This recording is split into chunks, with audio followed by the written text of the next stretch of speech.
राम जा रहा है, मेरा राम जा रहा है, मेरे राम को रोको, मेरे राम को रोको, मेरे राम को रोको, राम राम राम मेरे राम को रोको, मेरे राम को रोको। राम राम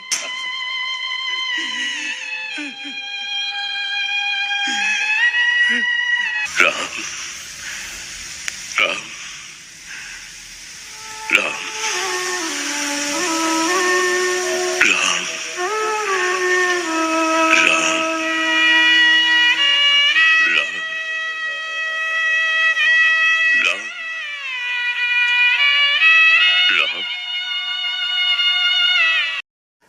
दोस्तों, आपने इस हृदय विदारक दृश्य को देखा और एक पिता के हृदय की पीड़ा को आपने महसूस किया।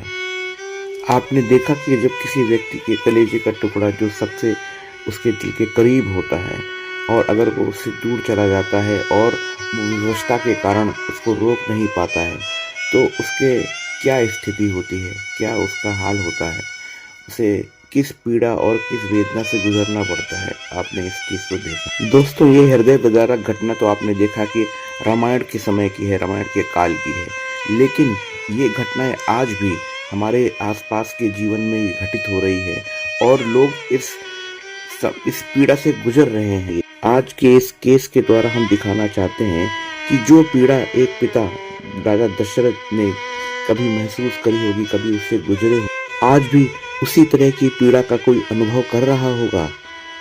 तो दोस्तों, आज का हमारा जो केस है वो भी इसी संवेदना, इसी मर्म स्पर्शी हृदय विदारक संवेदना को दर्शाता है। ये हम आपको आज के अपने केस में ले चलते हैं, जो हमारे आज के समय के राजा दशरथ की स्थिति को मैं दर्शाना चाहता हूँ, जो अपने पुत्र के मोह में इतने व्याकुल है, इतने दुखी है कि आज 9 साल उनके पुत्र को गए हुए हो गया है किसी दुर्घटना में, और आज वो भी उसी राजा हृदय की जो मनोस्थिति थी उसी में जी रहे हैं और उसी की याद में आज भी वो इतने परेशान हैं और इतने कुंठित हैं कि उनको कई बीमारियों ने उसकी वजह से घेर लिया है। वो आए तो मेरे पास थे अपना शुगर, अपना ब्लड प्रेशर, अपने नींद आने की समस्या को लेकर के, लेकिन जब हमने उनके केस को गहराई से देखना शुरू किया, उनकी प्रॉपर उनकी हिस्ट्री केस टेकिंग करी, तो हमको उनके अंदर एक वही दशरथ दिखे जो अपने राम के प्यार में, अपने राम के वियोग में तिल तिल करके अपना जीवन भुला रहे हैं, केवल अपनी जिम्मेदारियों का निर्वाह करने के लिए जीवित हैं। बाकी उनके अंदर जीवन के कोई मुझे अंश नहीं दिखे। आइए देखते हैं इस व्यक्ति की कहानी को जिसने मेरे हृदय को तो झकझोर के रख दिया था और मुझे यकीन है कि ये आपके हृदय के तारों को भी झंकृत कर देगा। आइए देखते हैं इस कहानी को। मेरे पास एक 44 ईयर ओल्ड मेल आए हैं और कई तरह से प्रॉब्लम्स हैं। उनको घबराहट वगैरह बहुत ज़्यादा होती है और वो अकेले रह नहीं पाते हैं और उनको ये सब दिक्कतें कई सालों से हैं। अपनी सब डिटेल में बताइए। घबराहट है, सीने पे वजन रहता है, नींद अच्छे से नहीं आती। बेटा जब से 2016 में ख़त्म हुआ है तब से क्या बोलते हैं कि कोई गलत ना हो जाए, बेटा छोटा बेटा बाहर जाता है या घर में कोई आवाज़ आती है, जैसे कोई भी आवाज़ सामान गिरने की वजह लगा, बच्चा गिर गया, छत से गिर गया, सब चीज़ें मतलब वहम बन गया दिमाग में, डर सा बना हुआ है करके। क्या ऐसा लगता है कि ऐसा कुछ खराब ना हो जाए, कुछ बुरा ना हो दिमाग में जाए? रहता है 24 घंटे हटती नहीं। इसलिए क्या आपने जैसे बताया था कि लास्ट टाइम जब वो एक हादसा हुआ था आपके साथ में तो आप उसमें कुछ कर नहीं पाए या समय पर पहुंच नहीं पाए थे, ऐसा था? हाँ, ऐसा ही था। तो क्या अभी भी वैसे ही लगता है कि कहीं वो पुरानी जो बात कहीं दोहरा ना जाए? ऐसा बच्चा असल में सोते में नजर आता है मुझे, नजर आता है। अकेला रहता हूँ तो परछाई छोटी बड़ी होती रहती है, ऐसा लगता है परछाई छोटी, इसलिए आप सो भी नहीं पाते हैं? बिल्कुल, हाँ, सो नहीं पाता हूँ। और साक्षात बच्चा नजर आता है मुझे, साक्षात नजर आता है। ऐसा लगता है कि आपकी जो उस वक्त एक जिम्मेदारी थी वो किसी वजह से आप थे नहीं वहाँ पर तो पूरी हो नहीं पाई, इस बात का बहुत बड़ा सदमा है। जिन जैसे लगता है क्या बोलते हाँ। प्राण आती होगा। मैं तो जीने नहीं चाहता था, हम लोग को सुसाइड अटेम्प्ट करने का मन था, मगर छोटे लड़की को देख के किसी तरह अपने को सर्वाइव किया। हाँ। और तभी 2-3 महीने तो बिल्कुल सुसाइड का अटेम्प्ट आ गया था, बिल्कुल दिमाग में बातें आने लगती थी कि जीना बेकार है आपको, है ना, ये जो जीवन चल रहा है इसमें आपकी इच्छा जीने की खत्म हो गई थी। चलिए कोई बात नहीं, आप परेशान ना हुई, इसमें आपको आराम मिलेगा। आप ये बताया था कि मुझे बंद कमरे में बहुत डर लगता है? बहुत घबराहट, दरवाजा कभी कुछ कर दे तो 10-5 मिनट झेलना मुश्किल हो जाएगा, बहुत घबराहट है। 10-5 मिनट आपको झेलना मुश्किल हो जाता है। अच्छा, हाइट वगैरह जाने पे कैसा लगता है आपको? घबराहट बहुत ज्यादा, घबराहट बहुत लगती है। क्या आपका ये आपने बताया नींद, जब आप क्या ख्याल कौन से आते हैं इसके नींद नहीं आती आपको? वो कुछ ना कुछ माइंड में चलता ही रहता है, मतलब मन रनिंग करता है, बस मतलब सो नहीं पाता, सो जाऊँ। निस्फ करने की नींद आती ही नहीं, जैसे बच्चा खत्म हुआ है, सुकून की नींद है ही नहीं मेरी जिंदगी में।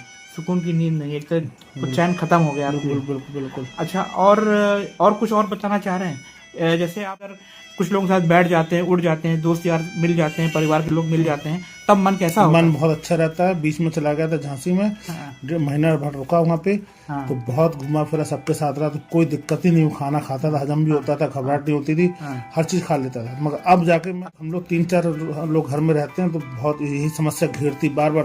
क्या बीच बीच में रोने का मन? बहुत ज्यादा मन करता है हर त्योहार पे, मतलब उसमें कोई बच्चे अभी इस समय आपका मन के जो विचार है इस मोमेंट के बताइए, कैसा लग रहा है इस वक्त आपको? मन उदास है इस टाइम, बस दिमाग हट नहीं रहा। बच्चे की बात कर ली तो दिमाग हट, मन उदास है, रोने का मन कर रहा है। हाँ बिल्कुल, भारी सीने में वजन है, सीने वजन है, दिमाग सीने की तरफ ही है। बिल्कुल, अभी हमारी कोशिश रहेगी आपको हम तुरंत अभी इसमें आराम दें, अभी आराम मिल भी जाएगा आपका, है ना? आप परेशान न होइए, आपको हम ठीक करके भेजेंगे। अभी दिक्कत लेके आए थे घबराहट की, और आपका सीने में भारीपन था, उदासी थी, तो अभी आपको मैंने करीब 20-25 मिनट पहले दवा पिलाई थी, उसका क्या आपको रिस्पांस मिला है वो बताइए।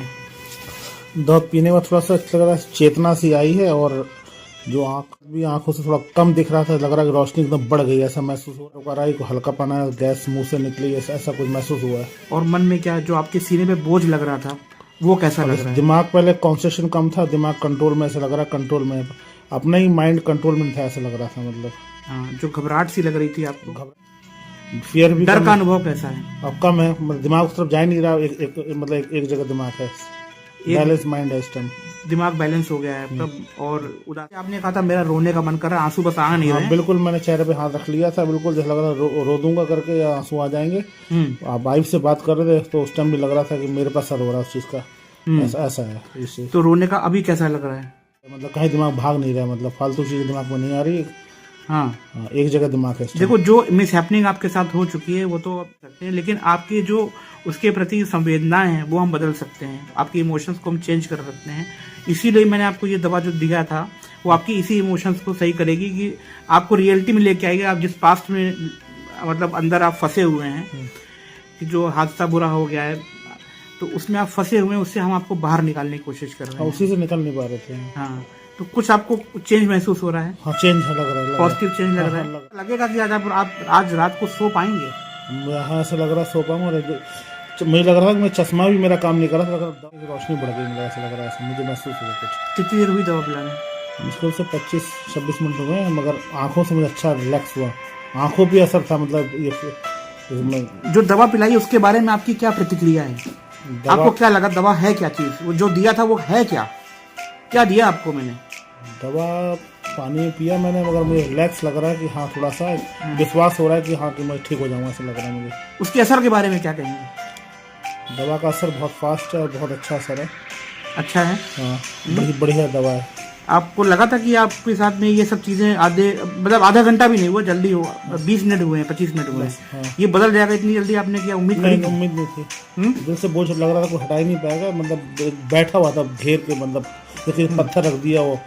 मेरा दिमाग जो रहता है, कहीं कुछ भी करूँ सीने पे ही दिमाग रहता है कि क्या वजन है, हट। अभी कैसा है? हल्का हो गया, बिल्कुल दिमाग हटा है। अब इसको फॉलो अप करेंगे, चीजें बिल्कुल खत्म हो जाएंगी।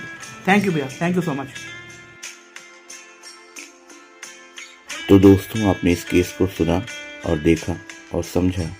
एक पिता की पीड़ा को, जो अपने पुत्र के विमोह में बुरी तरह से व्याकुल है और बुरी तरह से वो सफ़र कर रहा है, और वो व्यवस्थापूर्ण कुछ कर नहीं पा रहा है और अपनी सफरिंग्स को बढ़ाता चला जा रहा है। और इस दौरान उसने अपने अंदर, चूँकि इस दुख को समेट रखा था, इसलिए उसने बहुत सारी तमाम बीमारियां अपने अंदर। उसको दिल की बीमारी हो गई थी, उनको शुगर की बीमारी हो गई थी, उनको ब्लड प्रेशर हो गया था, उनको नींद नहीं आती थी।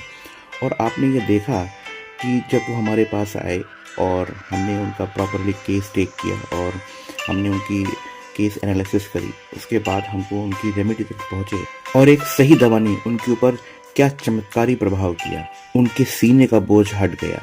उनके सीने पर जो दबाव महसूस करते थे वो एक ग्लानि से गुजर रहे थे कि अपने बच्चे को बचा नहीं पाए, और उनकी चेतना जैसे लगा कि वैसे वापस लौट आई है। उनकी आंखों की रोशनी बढ़ गई। उन्हें ऐसा लगा जैसे वो वापस से एक अपनी वास्तविकता में लौट आए हैं।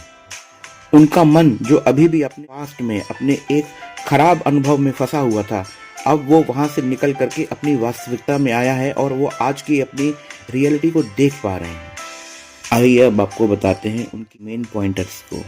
पहला है कि उनको disappointment from love, elements from disappointment from love, anger, irascibility, elements after anger, vexation etcetera, fright, fear etcetera, mind always brooding. Brooding का मतलब है विचार मग्न रहना, अपने पास्ट में खोए रहना। इसका मतलब ये है कि हम जी तो आज में रहे हैं लेकिन हमारा मन अपने पुराने कल में वहीं विचरण कर रहा है, वहीं घूम रहा है। कंपनी, एवर्जन टू, लोगों से मिलना जुलना नहीं चाहते हैं। Elements from fright, fear, shock, अपने किसी सदमे से वो उबर नहीं पाए। Love, elements from disappointed, silent grief, अपने दुख में वो चुपचाप धीरे धीरे धीरे धीरे घुल रहे हैं। Then he was having weeping, tearful mood, involuntary, बिना उनके मन में उदासी रहती थी और वो अपने आप बिना किसी प्रोवोकेशन के ही उदास हो जाते थे और रोने लग जाते। ही was having anxiety and pressure on chest, उनको था डर एक बंद कमरे में, जैसे फियर ऑफ क्लोज स्पेसेस। उनको सुसाइडल डिस्पोजिशन था, सुसाइडल थॉट्स भी आते थे। उनका आत्मविश्वास बिल्कुल टूट चुका था। ही was having timid kind of self confidence.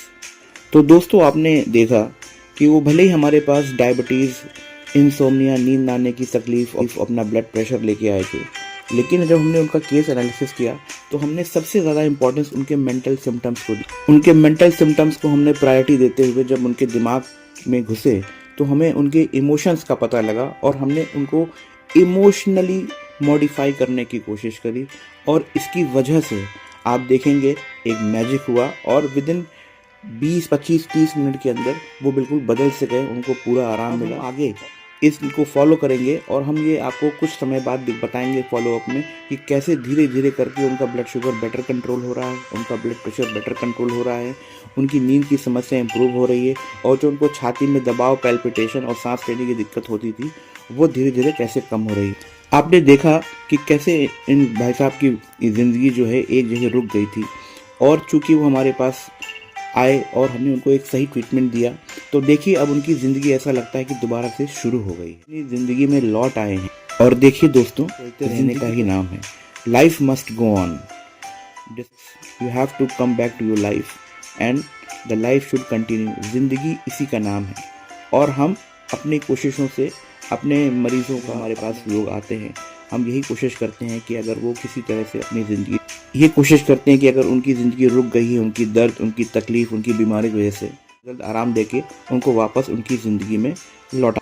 और इसी के साथ मैं डॉक्टर सिद्धार्थ, चूँकि आप लोगों ने अभी तक अभी तक आप मेरे साथ बने हुए हैं, बने रहने के लिए बहुत बहुत धन्यवाद। इस केस को समझने के लिए बहुत बहुत धन्यवाद। आपको लगता है कि अगर कोई व्यक्ति आपके आसपास का अगर इस समस्या से जूझ रहा है तो आप ज़रूर उनको हमारे पास भेज सकते हैं। हमारी पूरी कोशिश रहेगी हम उनको जल्द से जल्द आराम दे सकें। Okay, thank you so much for watching.